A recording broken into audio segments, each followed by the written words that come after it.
চট্টগ্রামে নানা অনিয়মের অভিযোগ উঠেছে ডোর টু ডোর বর্জ্য অপসারণ কার্যক্রমে। শর্ত ভঙ্গের কারণে আগের সব চুক্তি বাতিলের পর নগরীর ৪১টি ওয়ার্ডে নতুন করে উদ্যোগ নিয়েছে সিটি কর্পোরেশন।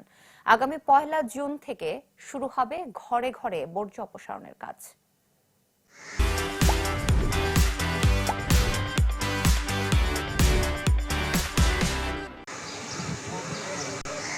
চট্টগ্রামের ১২ নম্বর পাহাড়তলী ওয়ার্ডের ঝর্ণাপাড়ার বাসিন্দা নুরুল্লাহ গেল কয়েকদিন ধরে তার ঘরের ময়লা আবর্জনা পড়ে আছে আঙ্গিনায়। তার অভিযোগ, প্রতি মাসে টাকা আদায় করলেও নিয়মিত বর্জ্য সংগ্রহ করছে না পরিচ্ছন্ন কর্মীরা। সবাই টাকা ক্লিয়ার, কিন্তু কার থেকে ময়লা নিয়ে যাচ্ছেন ওরা ১ সপ্তাহ, ১৫ দিন, ৭ দিন, ৮ দিন, ১০ দিন।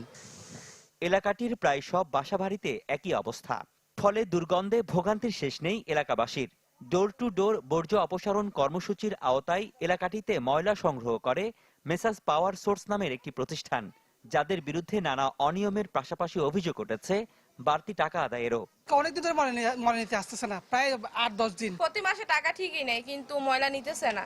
ডোর টু ডোর যাচ্ছে না বিদেই তো এটা হচ্ছে, ময়লাগুলি রাস্তার মধ্যে পড়ে আসে। ১২০০ থেকে হয়তো হালকা কিছু বাড়তে পারে, এখন দেখা যাচ্ছে ৩,০০০, ৩,৫০০, ৪,০০০ টাকা চার্জ করছে। এমনি মাসে আমাদের থেকে ২৫০-৩০০ টাকা করি নেই।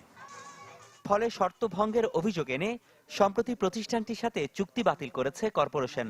যদিও এই অভিযোগ অস্বীকার করে উচ্চ আদালতে রিট করে প্রতিষ্ঠানটি। আমরা এর বিপক্ষে গিয়ে হাইকোর্টে রিট করেছি এবং এই আদেশটি হাইকোর্ট স্থগিত করেছে। তো এখন আপাতত আমাদের কার্যক্রম চলমান আছে। তবে নগরীর অন্যান্য ওয়ার্ডের অবস্থা আরো করুণ। নিয়মনীতি না মেনে চলছে বর্জ্য অপসারণ, কারা করছে তা জানা নেই কারো। ফলে বাড়ছে ভোগান্তি, যার অন্যতম উদাহরণ লালখান বাজার ওয়ার্ড। রাস্তার উপরে ফালাই একদম অর্ধেক চলে আসে। যেখানে ডাস্টবিন, এখন আর কোথা ফেলামু, এখানে তো ফেলাইতে হবে। প্রচুর দুর্গন্ধ, এখানে আমরা তো ব্যবসা করতে পারতেছি না।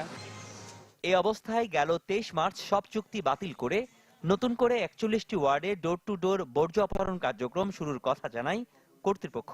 আমরা এই ৪১টা ওয়ার্ডে ডোর টু ডোর ইমপ্লিমেন্ট করব এবং এই ক্ষেত্রে প্রতিটা লোকের কাছে আমি জবাবদিহিতায় আসতে পারবো। তখন আমাকে যদি কেউ প্রশ্ন করে আপনার ওই কোম্পানি কালেক্ট করছে না, সাথে সাথে আমি ওই কোম্পানিকে ধরতে পারবো। বাট এখন যে ব্যাঙের ছাতার কোম্পানিগুলো বিভিন্ন জায়গায় ছড়ায় গেছে, এটা আমার গ্রিপে নাই। এরই মধ্যে ১৮০টি দরপত্র জমা পড়েছে কর্পোরেশনে। আগামী ১ জুন থেকে শুরু হবে এই কার্যক্রম। রনি দত্ত, চ্যানেল 24, চট্টগ্রাম।